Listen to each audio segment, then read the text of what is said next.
how to download Premiere Pro. Hey everyone, in this video, I'll show you how to download Adobe Premiere Pro. So make sure to watch this video till the end and let's get started. Premiere Pro is a great professional video editing software. To get started, open a web browser and go to adobe.com. In the top right corner, click Sign In.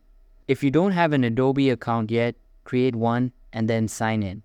Once you're signed in, look on the left side and click Apps. Keep in mind, Premiere Pro is a paid application, so you'll need to either purchase a subscription or start a free trial if you haven't already. After you buy it or activate the trial, go back to the Apps section. Find Premiere Pro in the list and click Install. Once the installation is complete, you'll see an Open button. Click it to launch Premiere Pro. That's it, now you're ready to start editing your videos. Thanks for watching. Please like and subscribe if this helped you out.